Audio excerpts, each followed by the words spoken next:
너 저 들개랑 같이 헝간에서 살아라. 잘 키워서 국이나 끓여 먹어. 명포수 아버지가 남긴 유산은 극명하게 갈렸습니다. 이보고 오빠들은 기름진 논밭과 날렵한 사냥개들을 차지하며 희희낙낙했지만 본처의 딸 달래에게는 흉측한 똥개 한 마리와 쓰러져가는 헛간만이 주어졌습니다. 사람들은 게장국이나 끓여 먹으라며 비웃었지만 달래는 그 병든 개를 가슴에 품고 지극정성으로 살려냅니다. 훗날 그 똥개가 호랑이의 목덜미를 물어뜯는 전설의 늑대개로 각성하여 오빠들은 사지로 내몰리게 되는데, 본격적인 이야기 시작 전 구독과 좋아요는 영상 제작에 큰 힘이 됩니다. 그리고 지금 어디서 이 이야기를 듣고 계신지 댓글로 남겨주시고 댓글을 남긴 모든 분들의 삶에 재물운이 가득하기를 기원하겠습니다. 자, 이제 시작하겠습니다. 강원도 산골 마을, 찬바람이 매섭게 몰아치는 언덕 위 초가집에는 곡소리 대신 엽전 새는 소리만이 요란했습니다. 평생 산을 누비며 호랑이와 곰을 잡아 가세를 일으켰던 명포수 박노인의 장례가 막 끝난 참이었습니다. 아직 향냄새가 채 가시기도 전이었으나 안방을 차지한 것은 상주들의 슬픔이 아닌 탐욕이었습니다. 박노인의 이복 아들인 칠성과 만석은 안방 아랫목에 떡하니 자리를 잡고 앉아 문서를 흔들어댔습니다. 그들 앞에는 비단 보자기와 엽전 꾸러미, 그리고 집안의 토지 문서가 수북하게 쌓여 있었습니다. 방 구석 찬바람이 드는 문틈 곁에는 박노인이 늦게 얻은 딸 달래가 하얀 소복을 입은 채 고개를 숙이고 있었습니다. 첫째 칠성이 헛기침을 하며 굵은 목소리로 말했습니다. 아버님 유언대로 하는 것이니 섭섭타 생각 마라. 본래 집안의 대를 잇는 것은 장남과 차남의 몫이다.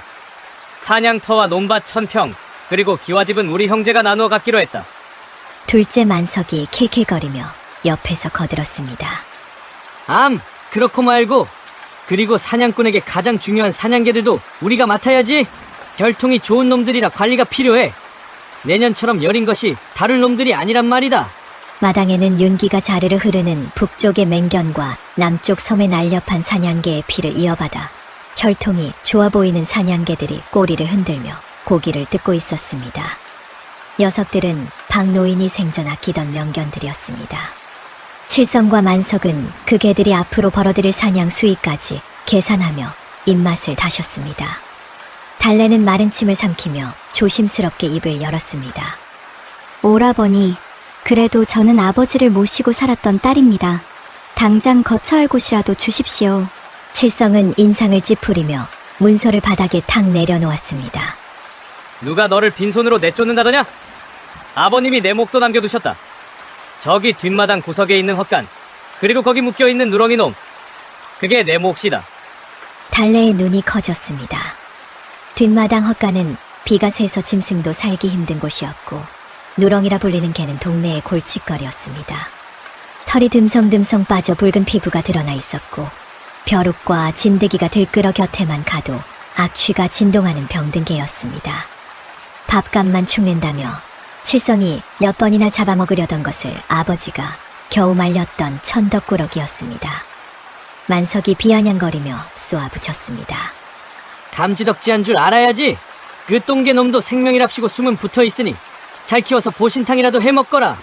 헛간에 지푸라기는 좀 있으니 얼어 죽진 않겠구나. 형제들은 달래를 집 밖으로 떠밀었습니다.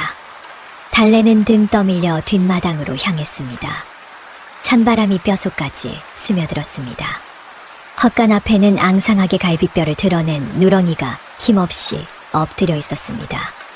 인기척을 느낀 누렁이가 고개를 들었으나 눈에는 눈곱이 끼어 있었고 꼬리를 흔들 기운조차 없어 보였습니다. 동네 사람들이 담장 너머로 그 광경을 보며 수군거렸습니다. 저런 박포수가 딸 하나는 끔찍하게 아꼈는데 결국 첩의 자식들이 재산을 다 말아먹는구먼. 저 병든 개를 어디다 써. 차라리 개장수한테 넘겨서 엽전 몇 푼이라도 챙기는 게 낫지. 쯧쯧 불쌍한 년. 이제 꼼짝없이 굶어 죽게 생겼어. 사람들의 비웃음이 비수처럼 꽂혔습니다. 달래는 주저앉아 울고 싶었지만 이를 악물었습니다. 칠성과 만석의 집에서는 벌써 돼지를 잡고 술판을 벌이는 소리가 들려왔습니다. 기름진 고기 냄새가 담장을 넘어왔습니다.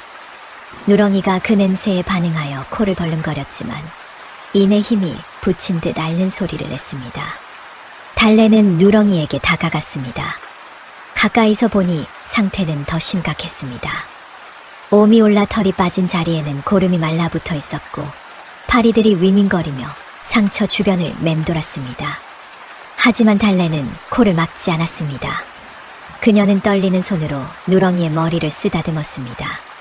거칠고 뜨거운 피부의 감촉이 손바닥에 전해졌습니다.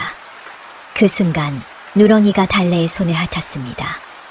까칠한 혀의 감촉과 함께 눈곱 낀 눈 사이로 묘한 빛이 스쳐 지나갔습니다. 아주 잠시였지만 달래는 그 눈빛에서 설명할 수 없는 깊은 슬픔과 강인함을 동시에 느꼈습니다.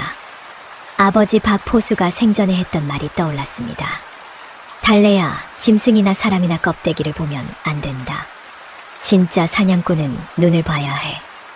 눈 속에 불이 들어있는 놈이 진짜란다. 달래는 치마폭을 찢어 누렁이의 고름 난 상처를 닦아주며 나직하게 말했습니다. 그래, 너도 나처럼 갈 곳 없는 신세구나.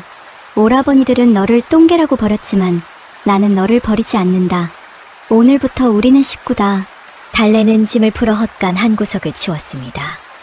썩은 냄새가 진동하고 바람이 숭숭 들어오는 곳이었지만 그녀는 불평 한마디 하지 않고 묵묵히 자리를 마련했습니다. 오빠들이 던져준 짐 보따리에는 쉰 보리밥 한 덩이와 낡은 이불 한 채가 전부였습니다. 달래는 보리밥의 절반을 떼어 누렁이의 입가에 밀어주었습니다. 먹어라. 먹어야 산다. 살아서 저들에게 보란듯이 갚아주자. 누렁이는 힘겹게 보리밥을 삼켰습니다. 칠성과 만석의 방에서 들려오는 호탕한 웃음소리가 밤하늘에 울려 퍼졌습니다. 그들은 자신들이 승리했다고 믿고 있었습니다. 하지만 그들은 알지 못했습니다. 자신들이 내다버린 그 병든 똥개가 돈으로는 절대 살 수 없는 산중의 보물이라는 사실을 말입니다. 달래와 누렁이의 기막힌 동거는 그렇게 초라하고 비참하게 시작되었습니다. 헛간에서의 삶은 사람의 꼴이 아니었습니다. 지붕 뚫린 구멍으로 들이치는 눈비의 바닥은 늘 질척거렸고 집더미 속에는 쥐새끼들이 드글거렸습니다. 하지만 달래를 가장 괴롭히는 것은 추위가 아니라 뼈를 깎는 배고픔이었습니다. 오빠들이 던져준 보리쌀은 사흘 만에 바닥을 드러냈고 달래는 산에서 캐온 칡뿌리와 시래기를 삶아 근근히 연명했습니다. 그마저도 달래의 입으로 들어가는 것은 거의 없었습니다. 그녀는 멀건치 물만 들이켰고 건더기는 모두 으깨어 누렁이의 밥그릇에 담았습니다. 먹어라. 내가 살아야 나도 산다. 누렁이는 달래의 마음을 아는지 끙끙 앓으면서도 그릇을 싹 비웠습니다.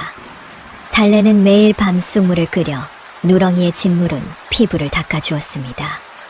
고름이 터지고 딱지가 앉기를 수십 번, 지독한 악취가 진동했지만 달래는 한 번도 얼굴을 찌푸리지 않았습니다. 칠흑 같은 어둠 속에서 누렁이의 거친 숨소리만이 달래가 세상에 혼자가 아님을 증명해주는 유일한 위안이었습니다. 어느 날 오후 요란한 말발굽 소리와 함께 칠성과 만석이 헛간 앞을 지나갔습니다. 그들은 읍내장터에서 비단 옷을 새로 해 입고 돌아오는 길이었습니다. 기름진 얼굴에는 개기름이 흘렀고 그들의 뒤를 따르는 사냥개들은 살이 쪄서 뒤뚱거릴 정도였습니다. 만석이 말 위에서 달래를 내려다보며 혀를 찼습니다. 꼴을 보아하니 곧 송장을 치우게 생겼구나. 어이, 달래야. 아직도 그 똥개를 붙들고 있느냐? 내 진작에 잡아먹으라 했거늘 미련하기는. 칠성이 주머니에서 엽전 두 잎을 꺼내 바닥에 툭 던졌습니다. 엽전이 흙바닥에 구르는 소리가 유난히 처량하게 들렸습니다. 옛다. 이걸로 쥐약이나 사거라. 똥개랑 같이 먹고 죽으면 차라리 편하지 않겠느냐? 형제들은 배를 잡고 웃으며 채찍을 휘둘렀습니다.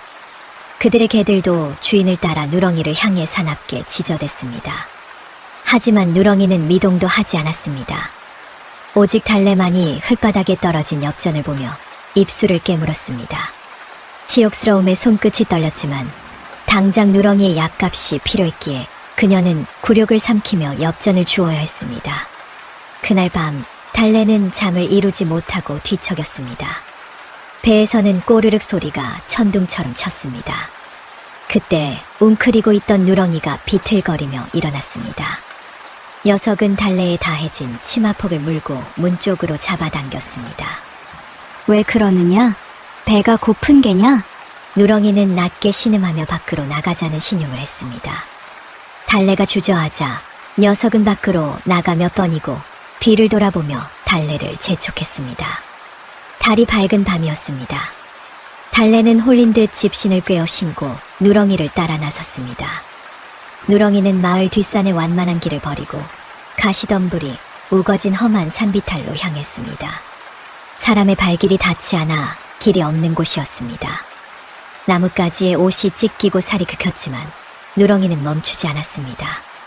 병든 몸 어디에서 그런 힘이 나오는지 녀석은 비탈길을 거침없이 올라갔습니다. 한참을 올랐을까 숨이 턱까지 차오른 달래 앞에 기이한 풍경이 펼쳐졌습니다. 험준한 바위 절벽 사이에 숨겨진 작은 분지가 나타난 것이었습니다. 그곳은 사방이 바위로 막혀 있어 바람이 들지 않았고 한겨울임에도 바위 틈에서 솟아나는 온천수 덕분에 훈훈한 기운이 감돌았습니다. 아니, 세상에. 이게 다 무엇이냐? 달래는 눈을 의심했습니다. 눈이 쌓인 바깥 세상과 달리 그곳 흙바닥에는 붉은 줄기의 약초들이 빽빽하게 군락을 이루고 있었습니다. 달래는 떨리는 손으로 약초 하나를 조심스럽게 캔의 냄새를 맡았습니다. 흙내음 속에 섞여있는 알싸하고 향긋한 향기. 그것은 약방에서도 구하기 힘들다는 최상급 자초였습니다. 염색 재료로도 쓰이지만 해독과 피부병에 탁월한 효능이 있어 부르는 게 값인 귀한 약초였습니다. 누렁이는 자초밭 한가운데 엎드려 온천수가 흐르는 웅덩이에 몸을 담그고 있었습니다. 녀석은 본능적으로 자신을 치료할 장소를 알고 있었던 것입니다. 내가 나를 살리는구나. 달래는 자초를 쥔 채 주저앉아 펑펑 울었습니다. 오빠들이 던져준 엽전 두 잎과는 비교도 할 수 없는 막대한 보물이었습니다. 남들은 똥개라며 발로 찼지만 이 녀석은 주인을 위해 숨겨진 보물 창고를 열어준 것입니다. 달래는 저골이 앞서피 터지도록 자초를 캤습니다. 묵직해진 치마폭의 무게만큼 달래의 가슴 속에 있던 절망도 희망으로 바뀌기 시작했습니다. 이것은 단순한 횡재가 아니었습니다. 겉모습에 속지 않고 본질을 선택한 달래의 안목이 빚어낸 정당하고도 통쾌한 첫 번째 승리였습니다. 다음 날 이른 새벽 달래는 서리 맞은 억새밭을 헤치고 읍내장터로 향했습니다. 치마폭에는 지난밤 캔 자초가 한가득 담겨 있었습니다. 약재상 주인이 달래가 내놓은 자초를 보고 눈을 크게 떴습니다. 뿌리가 굵고 붉은 빛이 선명한 것이 인삼만큼이나 귀한 최상품이었습니다. 이 귀한 것을 어디서 캤는가? 근래 보기 드문 물건이로군. 약재상은 두말 없이 엽전 5냥을 내주었습니다. 달래의 손에 쥐어진 묵직한 엽전 꾸러미는 새빵사리를 면할 수도 있고 따뜻한 송이불과 쌀 한 가마니를 살 수도 있는 큰돈이었습니다. 장터를 지나는 사람들은 떡을 사 먹거나 비단을 구경하느라 분주했습니다. 굶주림에 지친 달래의 코끝으로 고소한 국밥 냄새가 유혹했지만 그녀는 침을 삼키며 곧장 푸죽간으로 발걸음을 옮겼습니다. 주인장, 오늘 잡은 돼지 살코기 많이 싸주십시오. 그 중에서도 피가 뚝뚝 떨어지는 제일 좋은 살코기로 주십시오. 그리고 옆 가게에서 황과 웅담 가루도 사야 합니다. 달래는 전 재산을 털어 최고급 돼지고기와 비싼 약재를 샀습니다. 자신의 배를 채울 보리쌀 한 줌조차 사지 않는 그녀를 보고 상인들은 혀를 찼습니다. 저 처자가 미쳤구먼. 지 입에 풀칠할 것도 없으면서 명절에나 먹는 귀한 고기를 개한테 먹여. 밥 포수가 죽더니 딸내미가 실성을 했나 보네. 비웃음은 달래의 귀에 들어오지 않았습니다. 그녀는 헐벗은 옷차림으로 찬바람을 맞으면서도 품에 안은 고기와 약재가 식을까봐 종종 걸음으로 헛간으로 돌아왔습니다. 헛간에 도착한 달래는 정성스럽게 약을 다리고 고기를 다졌습니다.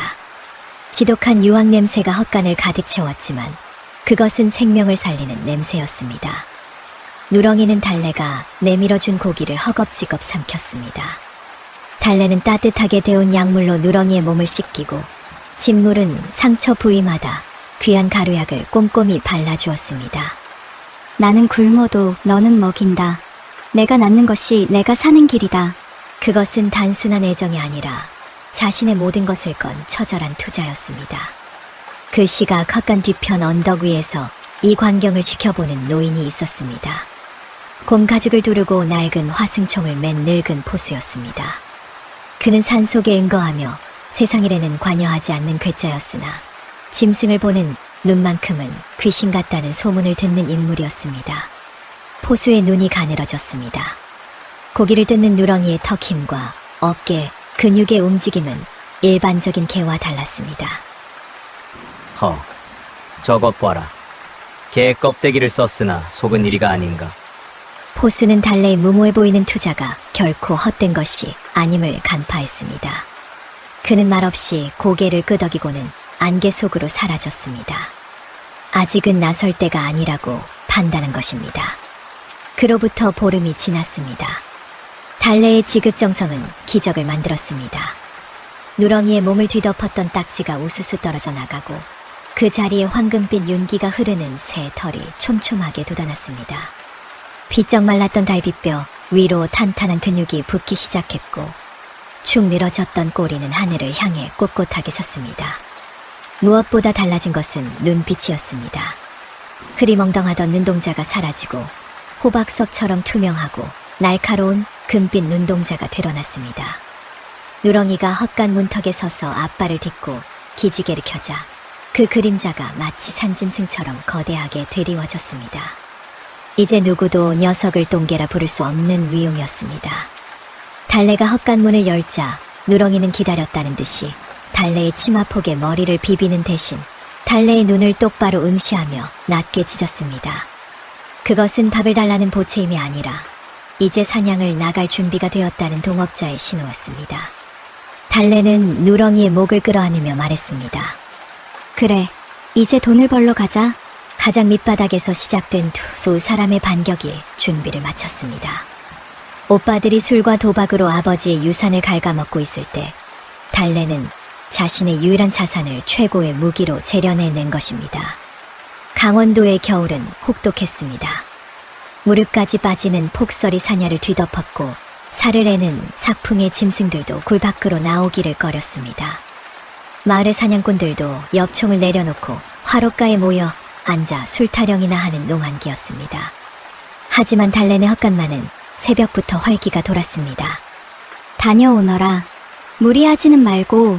달래가 헛간 문을 열어주자 누렁이가 하얀 입김을 뿜으며 설원 위로 튀어나갔습니다.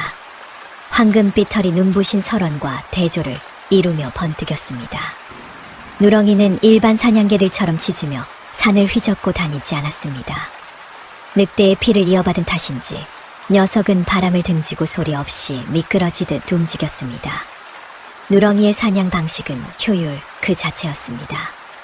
눈 속에 숨어있는 꿩의 냄새를 정확히 맡고는 낮은 포복으로 접근해 단 한 번의 도약으로 낚아챘습니다.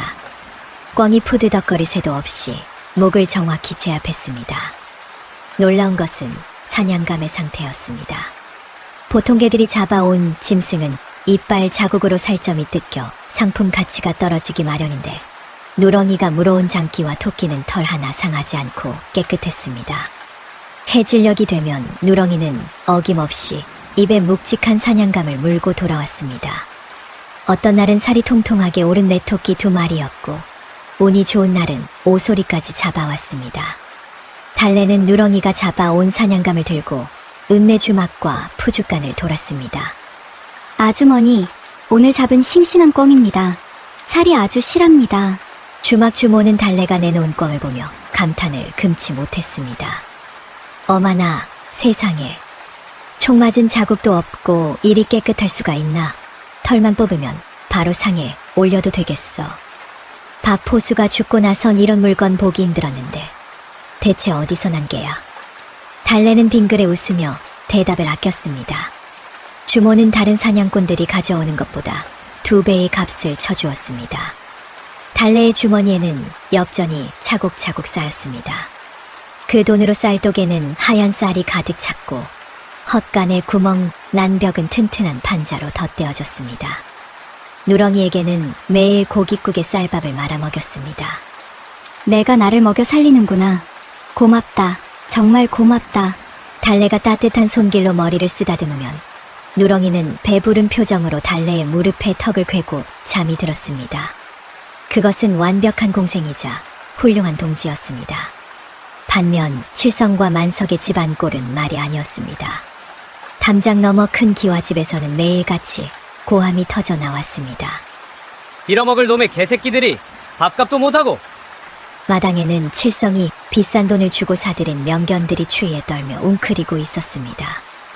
녀석들은 본래 따뜻한 남쪽 지방 혈통이라 강원도의 추위를 견디지 못했습니다. 만석이 억지로 사냥을 끌고 나가봤지만 눈밭에 발이 빠져 허우적대기 일쑤였고 멧돼지 냄새만 맡아도 꼬리를 내리고 도망치기 바빴습니다.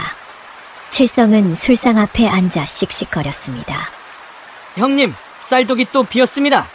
개 사료값에 술값에 아버지가 남긴 돈이 바닥을 보입니다. 만석이 빈 술병을 굴리며 투덜거렸습니다. 그 비싼 개들이 똥만 싸대니 원. 차라리 저것들을 잡아먹는 게 낫겠소. 그때 주막에 다녀온 하인이 눈치를 보며 말을 꺼냈습니다.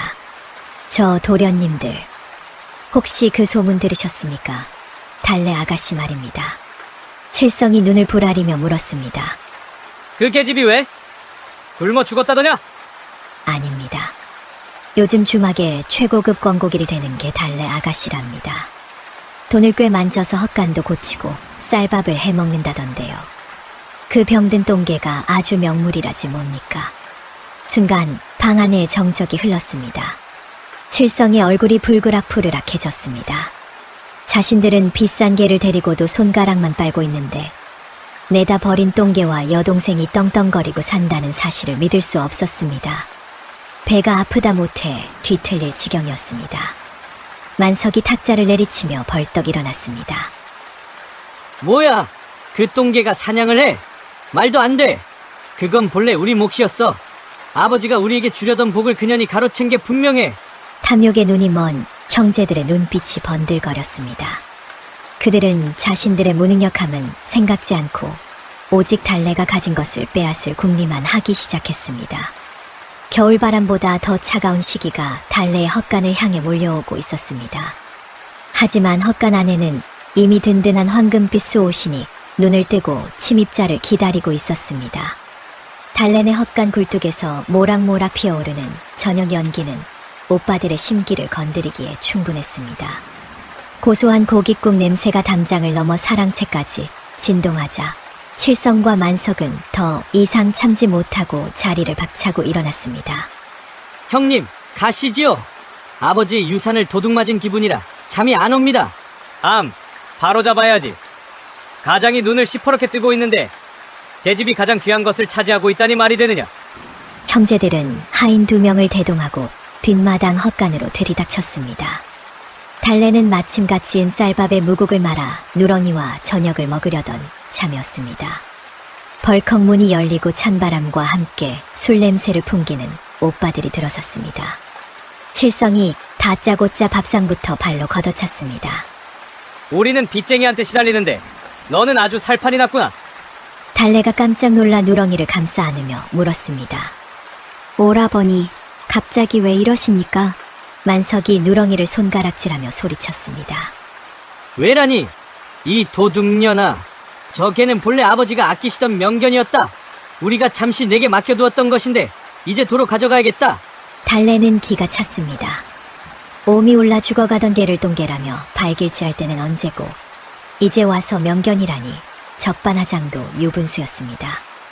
오라버니, 잊으셨습니까? 병들어 다 죽어가던 걸 똥개라고 버리신 건 오라버니들입니다. 제 쌀을 팔아 약을 먹이고 살려냈더니 이제 와서 내놓으라니요? 칠성이 눈을 부라리며 으름장을 놓았습니다. 어디서 말댔구냐? 출가 외인이니 뭐니 해도 집안의 재물은 장손의 것이다. 아버지가 남긴 것은 숟가락 하나도 다 내 것이란 말이다. 얘들아, 뭐 탔냐? 저 개를 당장 끌고 가라. 하인들이 밧줄을 들고 다가왔습니다.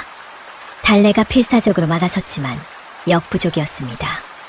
그때였습니다. 얌전히 있던 누렁이가 자리에서 벌떡 일어났습니다. 녀석의 목덜미 털이 곤두서더니 칠성을 향해 송곳니를 드러내며 으르렁거렸습니다. 그 소리가 어찌나 낮고 묵직한지 헛간의 석가래가 울릴 지경이었습니다. 하인들은 겁에 질려 뒷걸음질 쳤습니다. 이 미친 개가 주인을 물려해? 칠성이 화를 참지 못하고 마당에 있던 장작을 집어들고 누렁이를 내리치려 했습니다. 달래가 비명을 지르며 누렁이 앞을 막아선 순간 어디선가 천둥 같은 호통 소리가 들려왔습니다. 멈추거라. 내 이놈들, 짐승만도 못한 짓을 하려느냐? 모두의 시선이 문 쪽으로 쏠렸습니다. 곰 가죽을 두르고 낡은 화승총을 맨 노인, 바로 늙은 포수였습니다. 그는 마을 사람들도 어려워하는 전설적인 사냥꾼이자 죽은 박포수의 오랜 벗이었습니다. 칠성과 만석은 기겁하며 물러섰습니다. 어르신이 여긴 어인이 일로. 늙은 포수는 성큼성큼 다가가 칠성의 손에서 장작을 빼서 부러뜨렸습니다. 우지끈 소리에 형제들은 기겁했습니다. 내 다 보고 있었다. 똥이라며 버릴 땐 언제고 이제 와서 황금이라니 탐을 내? 사냥꾼의 자식이라는 놈들이 부끄럽지도 않으냐? 짐승도 은혜를 입으면 주인을 알아본대. 너희는 어찌 개만도 못하냐? 포수의 눈빛이 형형하게 빛났습니다. 이 개는 이미 주인을 정했다. 억지로 끌고 갔다간 너희 목줄이 먼저 끊어질 게다. 내 눈에 흙이 들어가기 전에는 이 아이 건들 생각 마라. 썩 꺼지지 못해. 서슬퍼런 포수의 기세에 눌린 형제들은 꽁무니를 빼며 도망쳤습니다. 두고 보자. 관아에 고발해서라도 찾아올 테다. 오빠들이 사라지자 달래는 그제야 긴장이 풀려 주저앉았습니다. 누렁이는 달래에 떨리는 손을 핥으며 위로했습니다. 늙은 포수는 누렁이를 유심히 살펴보더니 의미심장한 말을 던졌습니다. 달래야, 잘 듣거라. 저 놈은 그냥 개가 아니다. 내 아비가 평생을 찾아 헤매던 오수견의 핏줄이야. 늑대의 용맹함과 개의 충성심을 모두 가진 영물이지.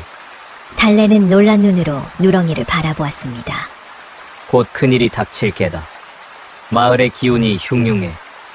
대오가 내려올 징조다. 그때가 되면 저 놈이 제값을 할 테니 절대 곁에서 떼어놓지 말거라. 포수는 혀를 차며 어둠 속으로 사라졌습니다. 달래는 누렁이의 목을 꼭 끌어안았습니다. 오빠들의 탐욕은 잠시 물러갔지만 포수의 말대로 더 거대한 위협이 다가오고 있었습니다. 폭풍전야의 고요함 속에서 누렁이의 황금색 눈동자만이 어둠을 뚫고 산 정상을 응시하고 있었습니다. 늙은 포수의 경고는 사흘이 지나지 않아 현실이 되었습니다. 금음달이 뜬 캄캄한 새벽, 마을 어귀의 외양간에서 들려온 소의 비명이 정막을 찢었습니다. 짐승의 울음소리라기엔 너무도 거대하고 천지를 뒤흔드는 듯한 포효가 산골짜기를 메아리 쳤습니다. 잠결에 깬 마을 사람들이 횃불을 들고 뛰쳐나갔을 때는 이미 상황이 종료된 뒤였습니다. 튼튼했던 외양간 기경은 썩은 지푸라기처럼 부러져 있었고 덩치 큰 황소 한 마리가 흔적도 없이 사라져 있었습니다. 현장에는 핏자국 대신 눈밭 위에 찍힌 거대한 발자국만이 선명했습니다. 어른 머리통만 한 그 발자국은 일반 호랑이의 것이 아니었습니다. 대오다, 산신령이 노하셨어.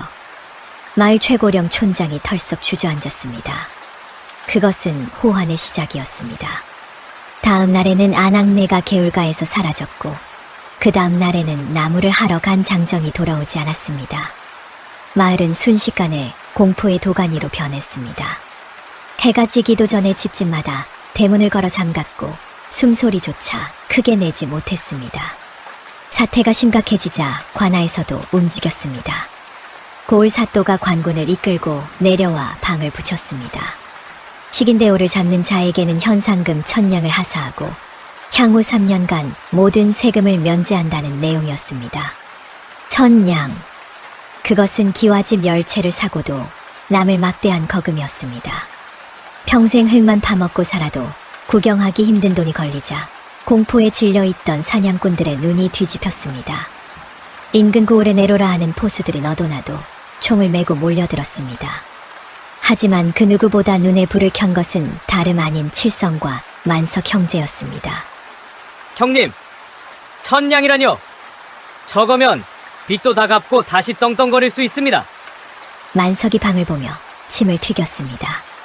사실 형제들의 상황은 벼랑 끝이었습니다. 아버지의 유산은 이미 도박판에서 절반 넘게 날렸고 갚아야 할 빚독촉에 시달려 집문서까지 넘어갈 위기였습니다. 그들에게 호랑이 현상금은 하늘이 내려준 마지막 동아줄처럼 보였습니다. 칠성이 주먹을 불끈 쥐었습니다. 그래, 이것이 기회다. 아버지가 우리에게 명포수의 피를 물려주지 않았느냐? 그까짓 짐승 하나 못 잡겠느냐? 형제들은 남은 논문서마저 저당 잡혀 고리대금을 빌렸습니다. 그 돈으로 읍내 무기상에서 가장 비싼 최신식 화승총 2자루를 샀고 화려한 사냥복으로 치장했습니다. 빚을 갚기는커녕 더 큰 빚을 내어 장비에 몰빵을 한 것입니다. 보아라! 이 총이면 바위도 뚫는다! 그리고 우리에겐 비싼 개들이 있지 않느냐? 칠성은 마당에 있는 개들에게 최고급 살코기를 던져주며 호기를 부렸습니다. 하지만 살만 뒤룩뒤룩 찐 개들은 고기 냄새만 맡을 뿐 산에서 불어오는 피비린내의 겁을 먹고 개집 깊숙이 숨어 떨고 있었습니다. 주인의 눈에는 그 모습이 보이지 않았습니다. 오직 천냥이라는 환영만이 보일 뿐이었습니다. 한편 달래네 헛간에서도 심상치 않은 기운이 감돌았습니다. 며칠 전부터 누렁이는 밥도 먹지 않고 헛간 문 앞에 앉아 산 정상을 노려보고 있었습니다. 누렁아, 왜 그렇냐? 달래가 다가가자 누렁이는 낮게 그르렁거렸습니다. 녀석의 털은 바늘처럼 곤두서 있었고 황금빛 눈동자는 섬뜩할 정도로 차갑게 빛나고 있었습니다. 누렁이는 본능적으로 알고 있었습니다. 자신의 영역을 침범한 거대한 포식자가 다가오고 있다는 것을, 그리고 이제 피할 수 없는 승부를 벌여야 한다는 것을 말입니다. 그때 사냥 준비를 마친 칠성과 만석이 하인들을 이끌고 헛간으로 들이닥쳤습니다. 달래야! 짐 챙겨라! 내년도 밥값은 해야지! 칠성이 총을 들이대며 비릿하게 웃었습니다. 이번 사냥에 내가 짐꾼으로 따라가거라. 그리고 저 똥개놈도 앞장 세워. 호랑이 미끼로 쓰기에 딱 좋겠구나. 달래는 소스라치게 놀라 뒷걸음질 쳤습니다. 오라버니, 미치셨습니까? 저 산에 가면 다 죽습니다. 닥쳐라! 천냥이 걸린 일이다! 잔말 말고 따라 나서지 않으면 이 자리에서 헛간을 태워버리겠다! 탐욕의 눈이 먼 형제들은 이미 이성을 잃은 상태였습니다. 억지로 끌려가는 달래의 뒤로 누렁이가 조용히 몸을 일으켰습니다. 녀석의 눈빛은 칠성을 향한 분노가 아니라 더 먼 곳, 주둠의 냄새가 나는 산속 깊은 곳을 향해 있었습니다. 비극과 횡재가 엇갈릴 운명의 사냥이 시작되고 있었습니다. 산 중턱을 넘어설 무렵 이미 공기는 달라져 있었습니다. 뼈를 애는 한기 속에 비릿한 피 냄새가 섞여 있었고 숲은 기이할 정도로 고요했습니다. 새소리 하나 들리지 않는 정막 속에서 오직 오빠들의 거친 숨소리와 눈 밟는 소리만이 위태롭게 울렸습니다.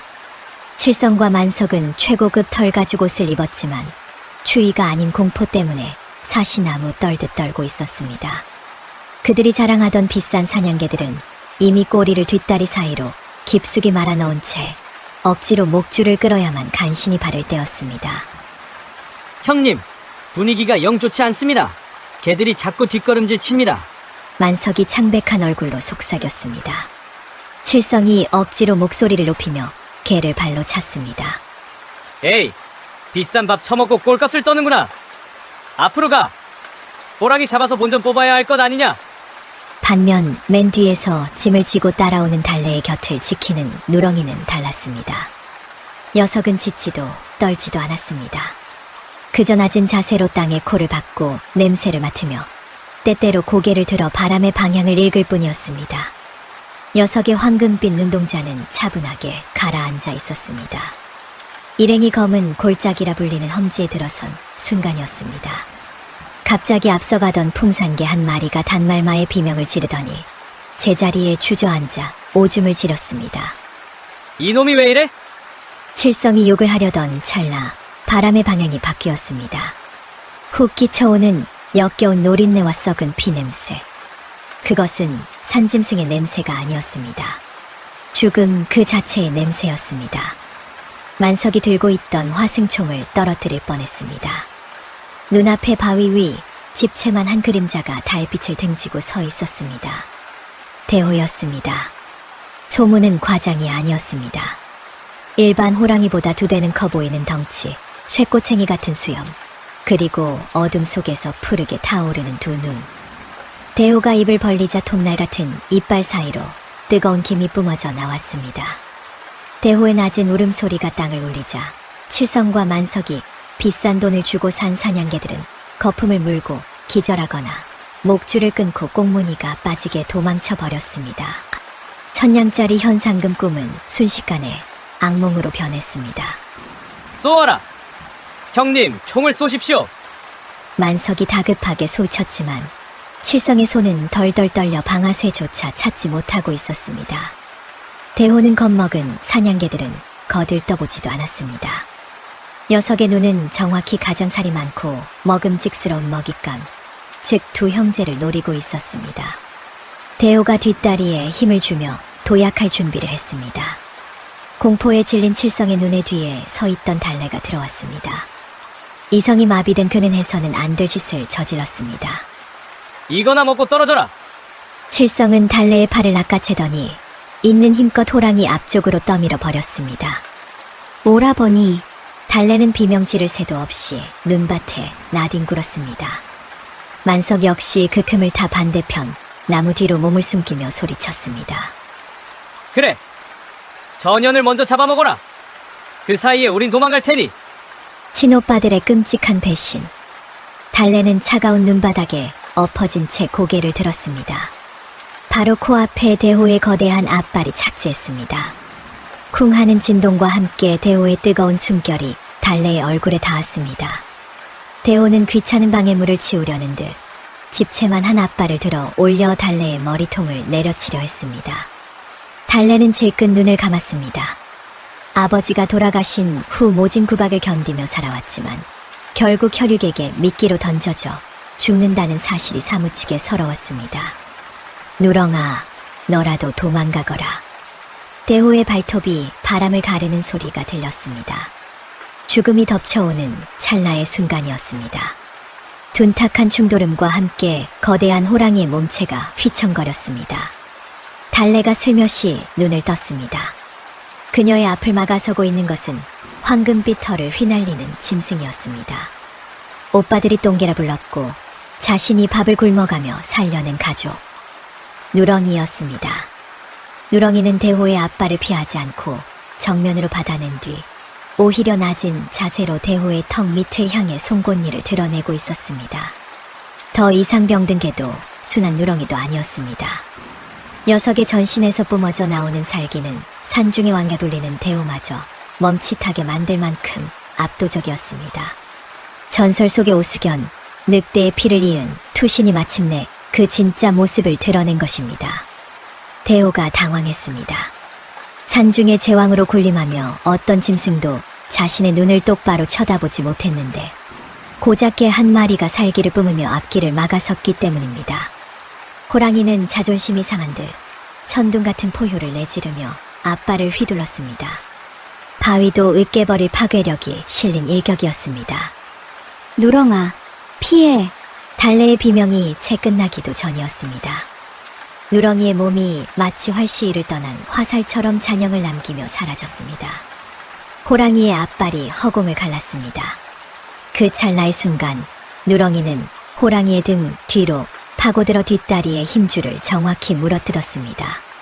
대호가 고통에 몸부림치며 뒤를 돌아보았지만 누렁이는 이미 그곳에 없었습니다.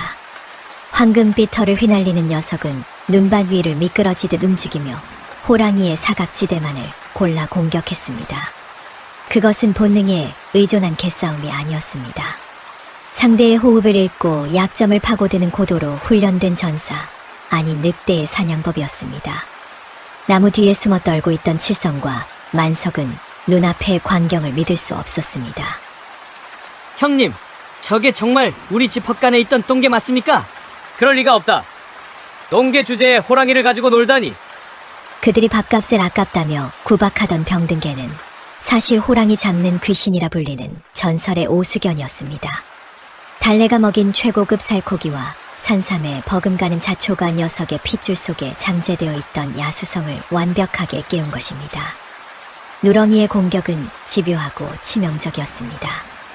호랑이가 덩치를 믿고 밀어붙이면 누렁이는 날렵하게 몸을 낮춰 배 밑으로 파고들어 부드러운 백가죽을 찢어 놓았습니다.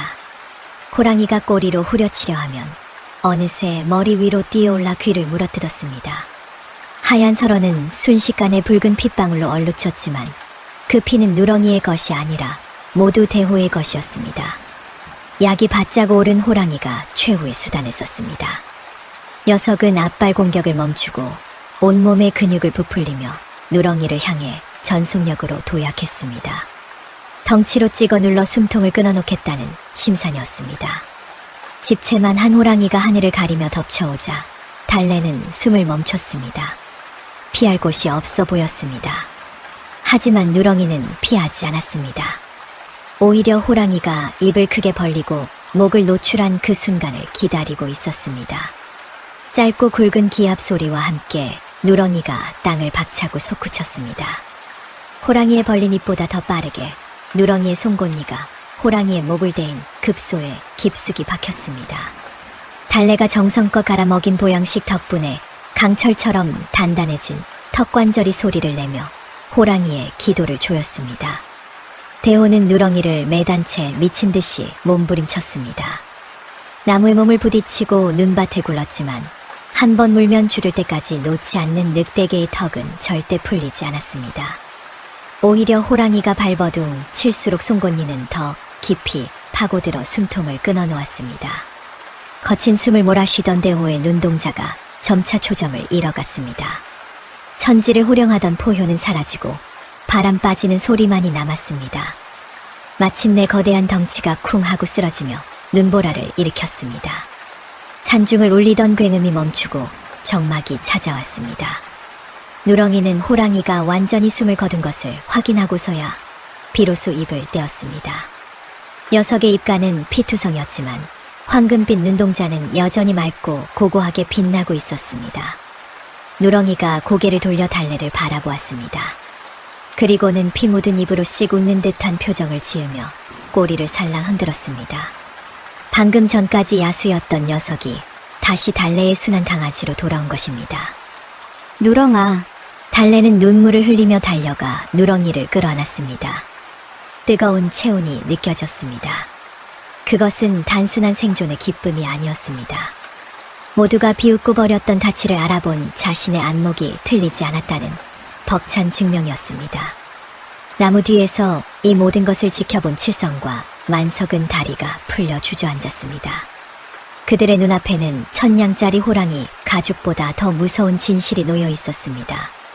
자신들이 버린 쓰레기가 사실은 세상에서 가장 강력한 보물이었다는 뼈아픈 진실이었습니다. 거대한 호랑이가 숨을 거두자 적막했던 숲속에 비겁한 발자국 소리가 요란하게 울렸습니다. 나무 뒤에 숨어 오줌을 지리던 칠성과 만석이 튀어나온 것입니다. 그들은 호랑이가 죽었다는 것을 확인하자마자 언제 떨었냐는 듯 어깨를 펴고 달려왔습니다.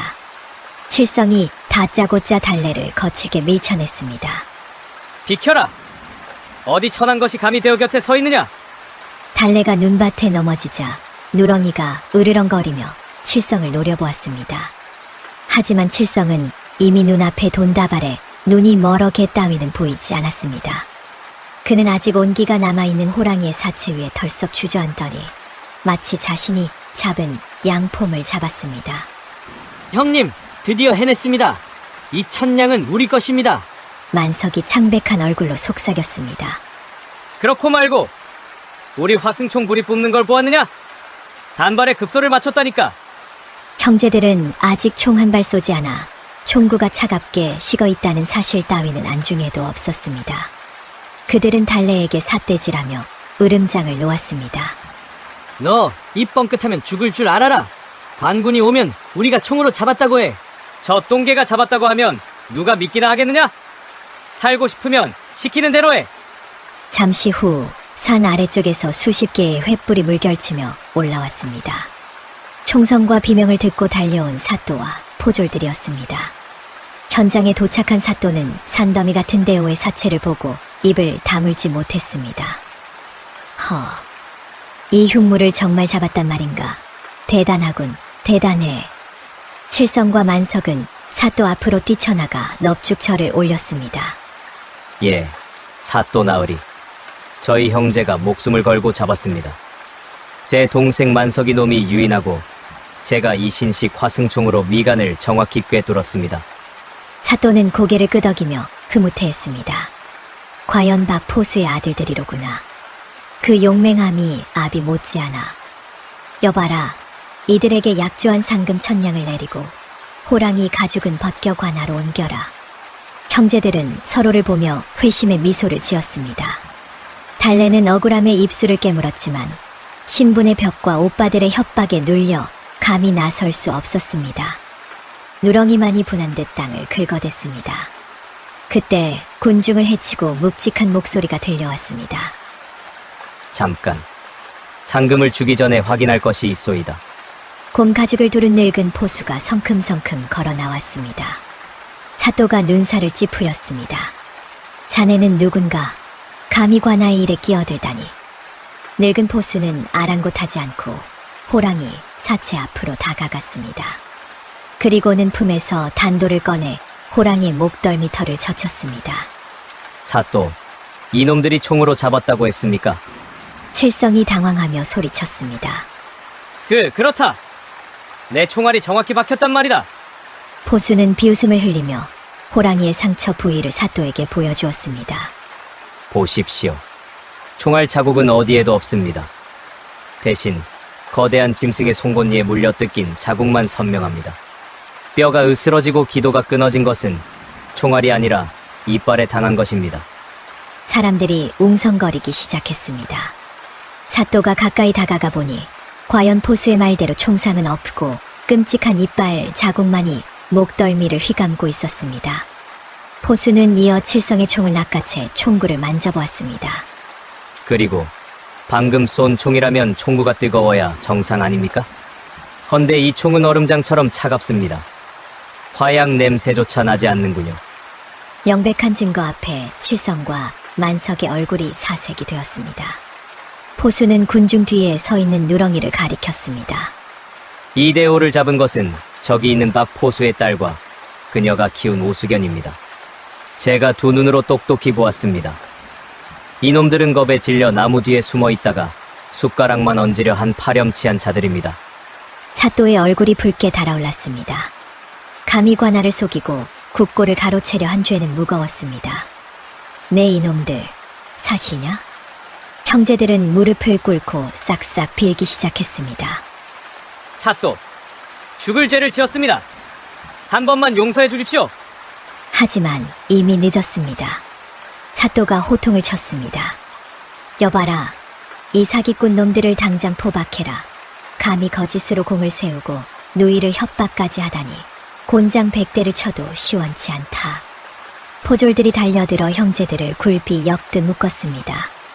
아이고, 형님, 천냥은커녕 곤장 맞게 생겼소. 시끄럽다 이놈아. 이게 다 내 놈이 부추겨서 그런 것 아니냐? 형제들은 끌려가면서도 서로를 탓하며 추태를 부렸습니다. 사또는 달래 앞으로 다가왔습니다. 달래는 피투성이가 된 누렁이를 쓰다듬으며 고개를 숙였습니다. 저자, 내 눈이 어두워 진짜 주인을 몰라봤구나. 이 호랑이를 잡은 것은 내 개가 맞느냐? 달래가 떨리는 목소리로 대답했습니다. 예, 사또 나으리. 이 아이가 제 목숨을 구하고 마을을 구했습니다. 사또는 감탄하며 누렁이를 바라보았습니다. 누렁이는 사또 앞에서도 기죽지 않고 당당하게 꼬리를 흔들었습니다. 훌륭하다. 짐승도 은혜를 입으면 목숨을 바치거늘 사람이 짐승만도 못해서야 되겠는가. 약조한 상금 1000냥과 호랑이, 가죽은 모두 너의 것이다. 사람들의 환호성이 숲을 울렸습니다. 억울함이 풀리고 진실이 밝혀지는 순간 달래는 참고 있던 눈물을 터뜨리며 누렁이를 꽉 끌어안았습니다. 차가운 겨울바람도 가난했던 지난날의 서름도 모두 씻겨 내려가는 뜨거운 밤이었습니다. 대호 사냥이 끝나고 관아 앞마당은 인산인해를 이루었습니다. 사또는 약주한 대로 엽전 천냥이 든 궤짝을 달래 앞에 내려놓았습니다. 장정 2명이 들기에도 버거울 만큼 묵직한 돈괴였습니다. 게다가 호랑이 가죽은 한양의 거상에게 팔려 기와집 5채 값에 달하는 추가 수익까지 안겨주었습니다. 이 상금은 오롯이 너희 지혜와 용기가 만들어낸 것이다. 부디 귀하게 쓰도록 해라. 사또는 달래에게 3년 면세의 증서까지 쥐어주었습니다. 하루아침에 새빵살이 처지에서 고을 최고의 현금 부자로 등극하는 순간이었습니다. 달래가 돈괴를 싣고 마을로 돌아올 때 온 동네 사람들이 나와 그녀를 연호했습니다. 이제 누구도 그녀를 천덕꾸러기라 부르지 않았고 누렁이를 똥개라 부르지 않았습니다.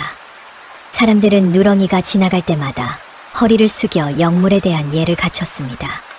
반면 칠성과 만석의 운명은 나락으로 떨어졌습니다. 그들은 관아를 기망한 죄로 곤장 50대를 맞고 엉덩이가 피떡이 되어 실려 나왔습니다. 하지만 진짜 지옥은 관아 밖에서 기다리고 있었습니다. 돈 갚아, 이 사기꾼 놈들아. 대호 사냥을 위해 빌렸던 고리대금업자들이 빚을 받으러 몰려든 것입니다. 칠성과 만석은 천냥을 받을 줄 알고 흥청망청 빚을 썼으나 남은 것은 곤장 자국뿐이었습니다. 결국 그들이 자랑하던 기와집과 기름진 논밭, 그리고 쓸모없는 비싼 사냥개들까지 모두 장터의 매물로 나왔습니다. 방이 붙은 칠성과 만석의 집안 물건을 사려는 사람들로 북적였으나 가장 큰 손은 따로 있었습니다. 비단 옷을 깔끔하게 차려입은 달래였습니다. 저 집과 논밭, 그리고 뒷산의 사냥터까지 모두 제가 사겠습니다. 달래는 호랑이 판 돈의 일부를 꺼내 오빠들이 탕진한 아버지의 유산을 헐값에 모두 사들였습니다. 명포수 박노인의 유산이 탕아들의 손을 거쳐 다시 본래의 주인인 달래에게로 온전히 돌아온 것입니다. 겨울이 지나고 따뜻한 봄이 왔습니다. 옛 칠성의 기와집은 이제 달래네 대저택으로 바뀌어 있었습니다. 안방마님이 된 달래는 누렁이를 위해 대청마루에 최고급 비단 방석을 깔아주었습니다. 누렁이는 매일 아침 살코기 육포를 씹으며 느긋하게 앞마당을 내려다보았습니다. 마당 한 구석 계집이 있던 자리에는 익숙한 2 남자가 허름한 베옷을 입고 비를 들고 있었습니다. 칠성과 만석이었습니다. 오갈 데 없이 길거리에 나앉게 된 그들이 달래에게 밥만 먹여달라고 빌었고 달래는 그들을 머슴으로 거두어 주었습니다. 그들의 업무는 누렁이 전담 시중이었습니다. 아이고, 형님. 누렁이님께서 또 똥을 푸짐하게 싸셨습니다. 잔말 말고 치워라. 냄새난다고 짖으시면 오늘 저녁밥은 없다. 만석이 코를 막으며 누렁이의 배설물을 치우자 칠성이 물걸레로 계집 바닥을 윤이 나게 닦았습니다. 한때 똥개라며 발로 차던 개를 상전으로 모시게 된 꼴이었습니다. 누렁이는 혓바닥을 내밀고 하품을 하며 열심히 일하는 2 머슴을 무심하게 쳐다보았습니다. 그 황금빛 눈동자에는 그러게 진작 잘하지 그랬냐는 듯한 조소가 서려 있는 듯했습니다. 달래가 대청마루에 나와 누렁이의 머리를 쓰다듬으며 말했습니다. 누렁아, 산책가자.